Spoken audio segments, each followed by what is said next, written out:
함께 봉독한 고린도후서 1장 8절에서 10절의 말씀으로 아무리 힘들어도 라는 제목으로 함께 은혜를 나누고자 합니다. 앞서 우리 안수 집사님이 기도했지요. 작년까지만 해도 코로나가 우리를 얼마나 힘들게 했습니까? 2020년부터 22년도까지 지금 생각하면 어떻게 견뎠는지 잘 모르겠어요.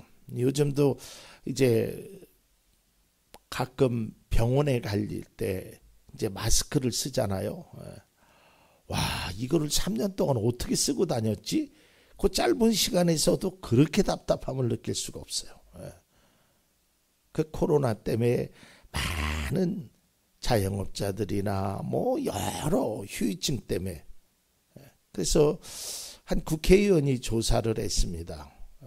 보건복지부하고 거기에 자료를 요청해서 2020년도부터 22년 3년 동안 코로나19로 사망한 사람의 숫자가요, 우리나라에 32,156명이라고 합니다. 그러니까 1년에 약 한 11,000명가량이 코로나로 이 세상을 떠났죠. 그런데요, 그 같은 기간에 2020년부터 22년까지 그 같은 기간에 스스로 목숨을 끊은 사람의 숫자가 39,435명입니다. 많지요. 코로나로 사망한 사람보다 스스로 목숨을 끊은 사람들이 더 많다라는 것이 충격적이었습니다. 우리가 이미 알고 있듯이 우리나라가 꼬리표처럼 항상 따라붙는 오명이 하나 있는데요. 전 세계 자살률 1위입니다. 몇 년 동안 계속적으로 전 세계에서 인구 대비 자살하는 숫자가 우리나라가 전 세계 1위라는 것이죠. 그런데 더더욱 심각한 것은요, 예전에는 그렇지 않았는데 10대와 20대들이요, 자살률이 갈수록 증가하고 있다는 거예요. 10대, 20대 한참 젊은 나이에 스스로 목숨을 끊는다는 것이죠. 오늘날 많은 사람들이 삶에 대해서 지쳐 있습니다. 그래서 너무 힘들어서 살아갈 소망을 찾지 못하고 있어요. 내가 이렇게 해서 살면 뭐하나 싶어갖고 자기 스스로가 자기의 목숨을 끊는 것입니다. 포기하고 싶은 상황에 또 자신의 삶을 포기하고 있는 그러한 안타까운 현실을 우리가 다 바라보게 됩니다. 그런 생각을 가져봤어요. 얼마나 힘들었으면, 얼마나 고통스러웠으면 한 번밖에 없는 인생, 하나밖에 없는 자신의 목숨을 포기할까. 결코 제가 자살을 미화하거나 자살이 정당하다라는 것을 말하는 것은 아닙니다. 그러나 한편적으로는 그분들의 심정이 이해가 가요. 얼마나 힘들었으면, 얼마나 고통스러웠으면, 얼마나 억울하면 그런 선택을 했을까. 자, 이제 오늘 본문에 등장하는 사도 바울도 하나님의 그 복음을 전하면서 너무도 힘든 상황을 당했음을 고백하고 있고, 우리는 성경을 통해서 알 수 있습니다. 그의 상황이 어떠했는지 짐작할 수 있는 말씀이 오늘 본문인데요. 8절에 보면 힘에 겹게 너무 짓눌러서 살 희망조차 없다. 그런 지경에 이르렀다. 또 9절에 보면 이미 죽음을 선고받은 사람처럼 느껴졌다라는 거예요. 성경을 보면 사도 바울의 삶이 고생과 수고의 연속이었음을 알 수 있죠. 그래서 그가 당한 고난을 이렇게 고백합니다. 고린도후서 11장 24절에서 27절. 유대 사람에게서 40에서 하나를 뺀 매를 맞은 것이 5번이요. 채찍으로 맞은 것이 3번이요 돌로 맞은 것이 1번이요 파선을 당한 것이 3번이요 밤낮 꼬박 하루를 망망한 바다를 또 다녔습니다. 자주 여행하는 동안에는 강물의 위험과 강도의 위험과 동족의 위험과 이방 사람의 위험과 도시의 위험과 광야의 위험과 바다의 위험과 거짓 형제의 위험을 당하였습니다. 수고와 고역에 시달리고 여러 번 밤을 지새우고 줄이고 목마르고 여러 번 굶고 추위에 떨고 헐벗었습니다. 여러분 26절을 다시 한번 보여요. 여기에 얼마나 위험이라는 단어가 많이 나옵니까? 강물의 위험, 강도, 동족, 이방 사람들, 도시, 광야, 바다, 거짓 형제의 위험, 뭐 이외에도 여러 위험이 많았음을 그는 고백합니다. 그래서 사도 바울은요, 자기가 당한 고난 이것 때문에 자기의 삶을 이렇게 표현합니다. 4장 13절입니다. 우리는 이 세상의 쓰레기처럼 되고 이제까지 만물의 찌꺼기처럼 되었습니다. 그러니까 자기 자신이 이제는 세상의 사람들로부터 다 버림받았다는 거예요. 얼마나 고독했겠어요? 얼마나 외롭겠어요?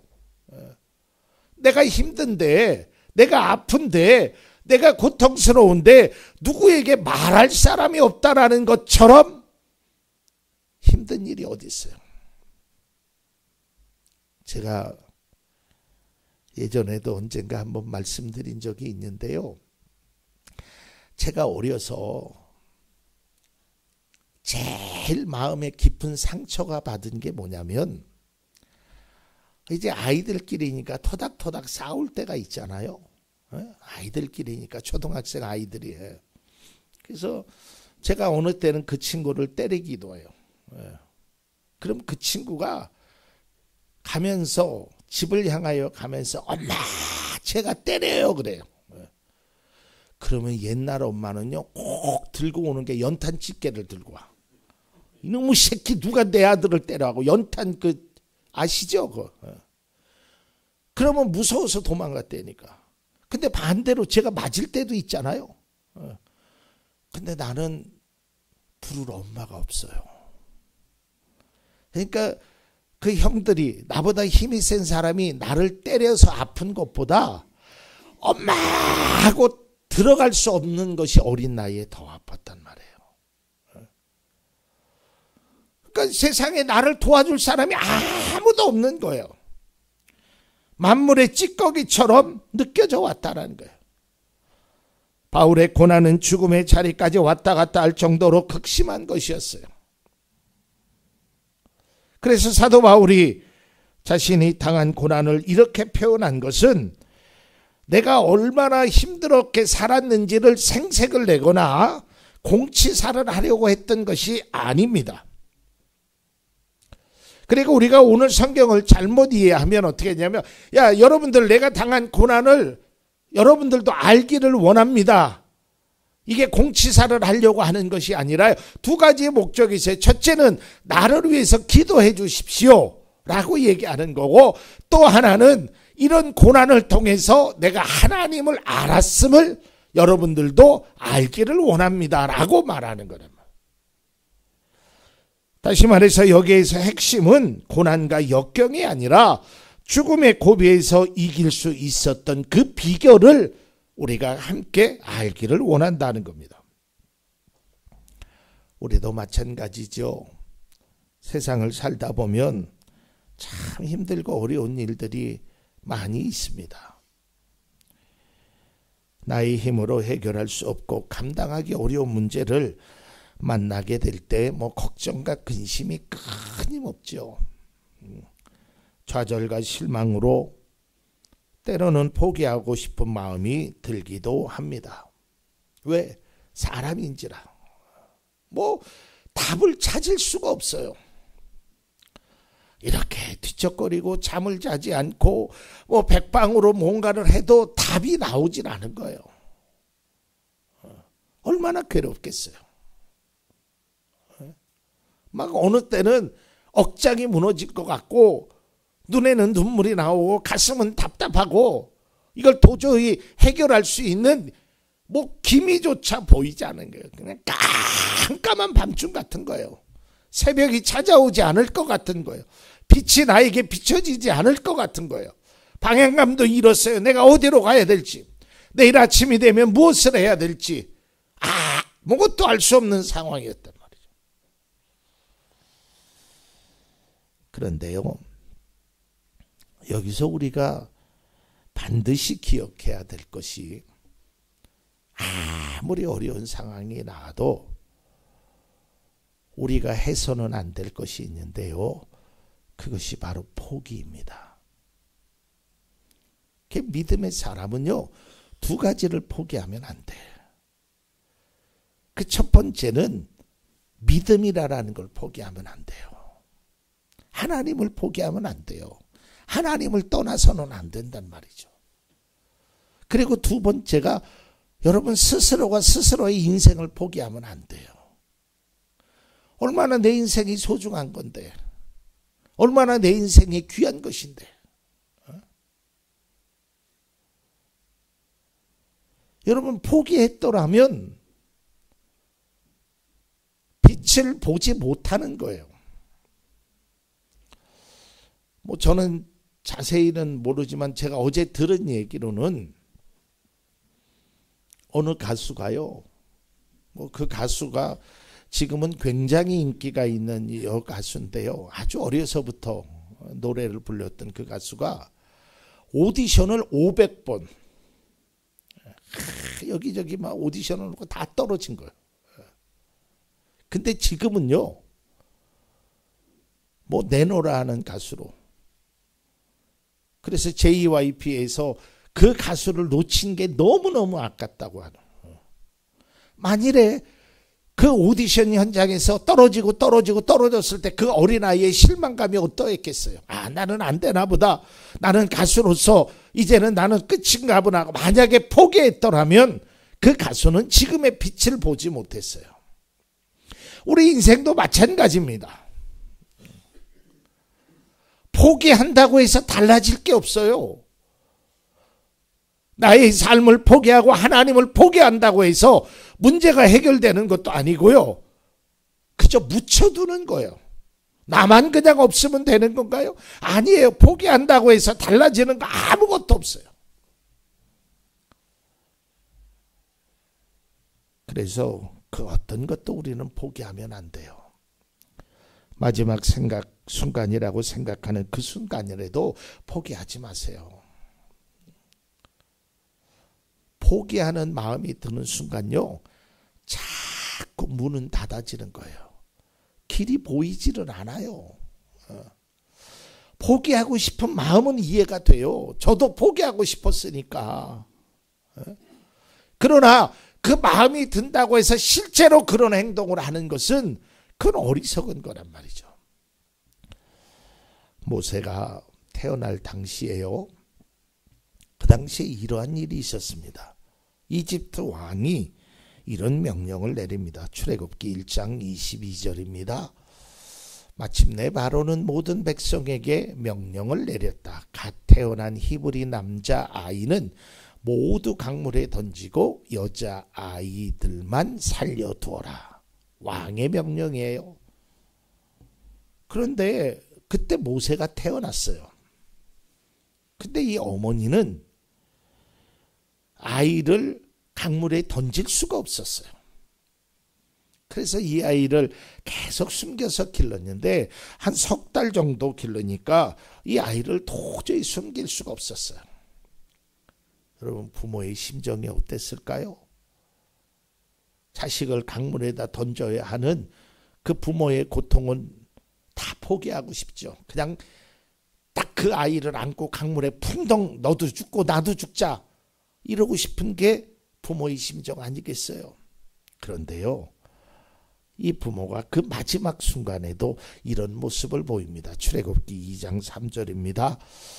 그러나 더 이상 숨길 수가 없어서 갈대 상자를 구하여다가 역청과 송지를 바르고 아이를 거기에 담아 강가의 갈대 사이에 놓아두었다. 이게 왜 중요하냐면요, 어차피 이 아이는 죽을 목숨이에요. 그냥 강에다가 그냥 던져버려도 되고요. 포기하고 싶은 생각에 그래도 뭐 갈대상자를 구해다가 에휴 너는 죽을 팔짱가 보다 이럴 수도 있어요. 그런데 여기서 역청과 송진을 말랐다는 것은 방수, 갈대상자를 물 들어오지 말라고 방수. 그러니까 마지막 순간까지도 포기하지 않았단 말이에요. 결국은 모세는 살아나지요. 여러분 바로 이것이 우리가 본받아야 될 믿음의 자세예요. 마지막 그 순간까지도 포기하는 것은 바람직하지 않아요. 다 포기하라 그럴 때 포기하지 않는 거예요. 포기하면 보이지 않아요. 지금 서산에 가면 간척지가 있습니다. 고 정주영 박사가 그 회장이 일궈낸 서산에 그 간척지 있잖아요. 거기에 거기에는 그냥 바다를 거기를 메꾼 거잖아요. 그죠? 돌로 흙으로. 근데 그 공사 당시에 일화를 보면 아무리 메꿔도 이게 물이 빠져나가질 않는 거야. 그러니까 거기에 있었던 뭐 사장단이나 기술자들이 회장님 이거 도저히 이거는 계란으로 바위치기입니다. 이거는 할 수 없습니다. 도저히 포기하십시오. 안 됩니다. 다 그런 얘기를 했다라는 거예요. 현실적으로 그 당시 기술로는 그게 힘들었어요. 기술자의 눈에는. 일화가 있죠. 그 정주영 회장이 항상 하는 말, 너 해봤어? 노력은 해봤어? 그러면서 그때 정주영 회장이 울산으로 전화를 합니다. 그러면서 거기에 버려지는 유조선 하나 있지? 서산으로 보내. 그래갖고 배를 거기에다가 막습니다. 물 들어오는 걸. 그래갖고 그 간척지를 메꿨다는 그의 일화가 있습니다. 여러분 포기하면 안 보여요. 포기하면 길이 보이질 않아요. 우리 인생도 포기하면 안 되고요. 신앙도 포기하면 안 돼요. 자, 이제 본문으로 돌아가서 사도 바울은 살 희망마저 잃을 지경에 이르는 심각한 상황이었습니다. 스스로 죽음을 선고받은 몸이라고 느낄 정도로 최악 중에 최악이었어요.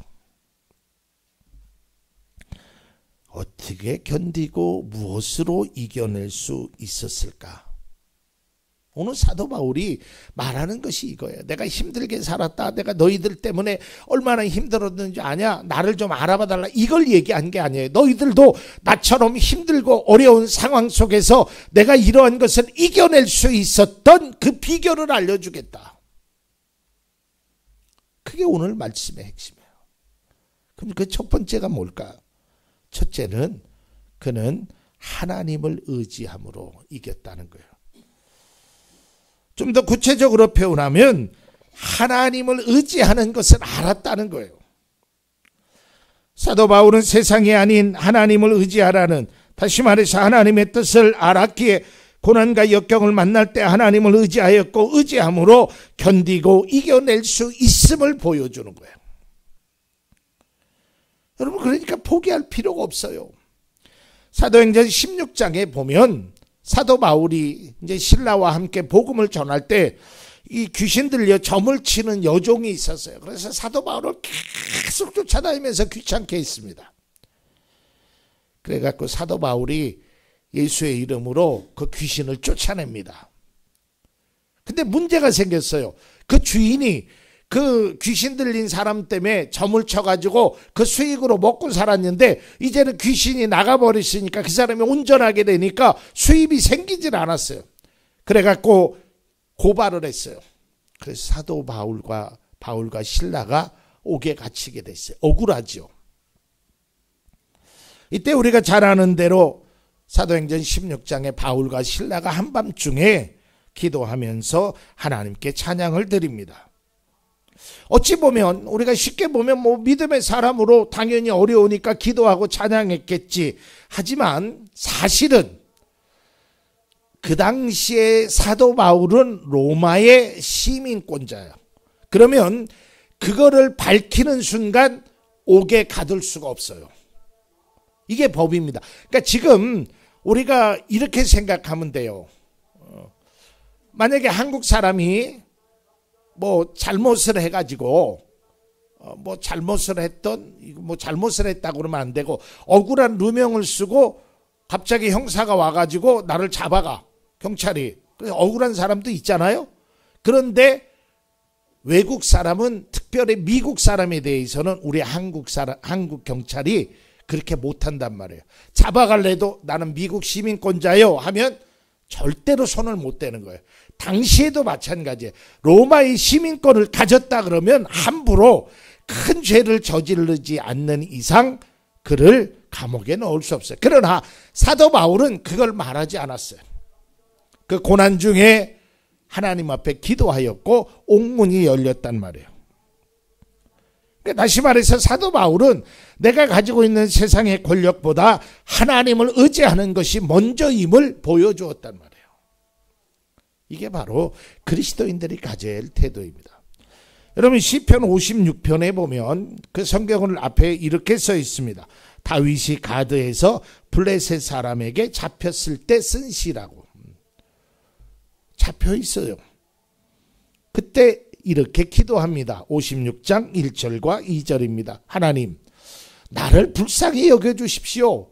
사람들이 나를 짓밟습니다. 온종일 나를 공격하며 억누릅니다. 나를 비난하는 원수들이 온종일 나를 짓밟고 거칠게 나를 공격하는 자들이 참으로 많아지고 있습니다. 이게 현실이에요. 우리도 그러잖아요. 나는 뭐 특별히 잘못한 것도 없는데, 나는 뭐 그 사람한테 악한 행동을 한 것도 아닌데 막 주변 사람들이 나를 막 짓밟는 거예요. 공격하는 거예요. 알지도 못하면서. 저 사람은 이렇고 저 사람은 이렇고, 소위 말하면 뒷담화로 막 나를 모함하고 나를 공격하고 막 짓밟는 거예요. 얼마나 힘들었겠어요. 다윗도 마찬가지죠. 다윗이 뭘 잘못했던 것이 아니에요. 아무런 이유를 발견하지 못해요. 그런데 사람들이 자기를 계속해서 공격하고 짓밟는 거예요. 얼마나 힘들었으면 나를 공격하는 자들이 나를 짓밟고, 그러니 하나님 나를 불쌍히 여겨주십시오라고 했을까. 그러한 상황 속에서 다윗의 선택은 바로 이것이었습니다. 56편 10절과 11절. 하나님을 의지하며 나는 하나님의 말씀만 찬양합니다. 하나님을 의지하며 나는 주님의 말씀만을 찬양합니다. 내가 하나님을 의지하니 내게 두려움이 없습니다. 포기하지 않았다는 것이죠. 마찬가지입니다. 우리가 때로는 힘겨운 일을 만날 수 있습니다. 살 소망이 끊어진 듯한 아픔의 순간이 찾아오기도 합니다. 그러나 결코 우리는 포기하면 안 됩니다. 아니, 포기할 수도 없습니다. 왜냐하면 우리는 하나님을 믿는 믿음의 성도이기 때문입니다. 여러분, 포기하면 안 돼요. 포기하면 그 빛을 발할 수 없어요. 이번 아시안게임 많은 감동이 우리나라 선수단에서 들려줬죠. 그중에 배드민턴 쳤던 안세영 선수, 저도 결승전을 봤지만 2세트에 부상을 당했잖아요. 얼마나 아팠겠어요. 얼마나 힘들었겠어요. 그 배드민턴이라는 운동을 저도 해봐서 알지만 그게 보통 빠르게 움직여서 될 일이, 그것도 복식도 아닌 단식을 치면요 굉장히 힘든 운동입니다. 그러나 끝까지 포기하지 않았을 때 오히려 나를 공격했던 그 사람이 포기하잖아. 그 상대방 선수가 결국에는 포기하잖아요. 그래서 승리하였고 금메달을 땄고 많은 백성, 대한민국 국민들에게 감동을 주었죠. 여러분 마찬가지예요. 왜 힘들지 안 아프겠습니까? 여러분이 당한 고난을 제가 다 알 수는 없지만 심정적으로 이해가 가요. 얼마나 고통스러워요. 얼마나 아파요. 그러나 포기는 답이 아니라는 겁니다. 결코 잊지 마십시오. 포기의 순간에도 절망의 상황에도 용기와 소망을 얻을 수 있는 것은 바로 하나님을 의지하는 겁니다. 그걸로 이겨내야 하는 것입니다. 두 번째는 소망을 하나님께입니다. 고린도후서 1장 10절 본문 말씀을 보면 이렇게 되어 있죠. 하나님께서는 이렇게 위험한 죽음의 고비에서 우리를 건져주셨고 지금도 건져주십니다. 또 앞으로도 건져주시리라는 희망을 우리는 하나님께 두었습니다. 이게 뭐예요? 첫 번째는 건져주셨고 과거에, 현재 건져주시고 미래에 건져주실 것이라는 그런 희망이 있다라는 거예요. 과거에도 현재에도 미래에도 하나님께 소망을 품으로 고통과 환난의 시간을 견딜 수 있다라는, 이겨낼 수 있다라는 확신이 있죠. 저는 장담해요. 우리 성도님들 뿐만 아니라 모든 믿음의 성도들, 하나님의 자녀들이 하나님의 은혜를 안 받아본 사람은 아무도 없어요. 정말이에요. 다 하나님께서 다 은혜 주셨어요. 과거에도 주셨고요. 현재에도 주시고요. 미래에도 주실 거예요. 그러니까 그 소망을 가지고 있으니까 우리는 포기할 필요가 없는 거예요. 포기해서도 안 돼요. 왜? 하나님이 지켜주실 거니까. 믿음의 성도에게 반드시 필요한 것은 바로 이런 믿음의 확신입니다. 하나님께서 나의 고통을 외면하지 않으시고 나의 문제를 해결해 주실 것이라는 그 믿음이, 그 확신이, 그리고 그분이 나의 삶의 그 인도자이심이 믿어져야 하는 겁니다. 절망의 순간이 찾아와도, 고통의 상황이 다가와도, 힘에 겹도록 심한 고난을 당해도, 살 소망까지 끊어져도, 앞이 캄캄하고 절망의 늪에서 헤매이는 것 같아도, 아무리 힘들어도 여러분 포기하면 안 됩니다. 어떤 것도 포기하지 마십시오. 하나님이 반드시 여러분들을 그동안 지켜주셨고 지켜주시고 지켜주실 것이라는 그 믿음이 있어야 합니다. 그리고 여러분, 회복의 기회는 얼마든지 있습니다. 내가 나를 생각하니까 답이 안 보이죠. 내가 나를 바라보니까 답이 보이질 않는 거예요. 제가 예전에요, 검정고시 시험을 보는데, 검정고시는 학력고사하고 좀 다릅니다.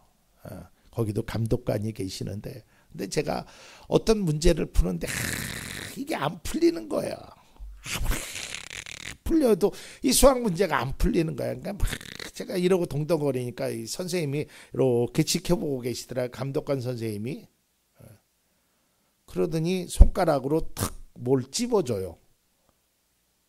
그게 답이에요. 그래서 그 답을 썼어요. 검정고시는 이제 어려운 사람들이니까 선생님들이 그렇게 양해를 해줘요. 막 나는 5분 동안 땀을 절절절절 매면서 그 문제를 풀려고 막 했는데, 그 선생님은 딱 앉는데 손가락으로 탁 찍어주니까 모든 문제가 해결되더라고. 하물며 하나님은 어떻겠어요? 손가락 아니라요, 말씀 한마디면 돼요. 그러니 회복할 수 있는 기회는 얼마든지 있단 말이에요. 마지막으로 생각하는 그때가 하나님의 은혜의 시작일 수도 있어요. 그러니까 여러분 꼭 기억하십시오. 여러분이 당한 고난, 문제, 아픔, 고통, 슬픔, 이것만 바라보지 말고 하나님을 바라보잔 말이에요. 하나님을. 이제 아무리 힘들고 어려워도 하나님을 의지하고 소망을 하나님께 두므로 사도 바울을 비롯하여 믿음의 선배들이 보여준 그 하나님의 놀라운 은혜가, 또 놀라운 은혜를 통해서 해결되고 회복되는 은혜가 이 자리에 계신 모든 분들에게 임하기를 간절히 소망합니다.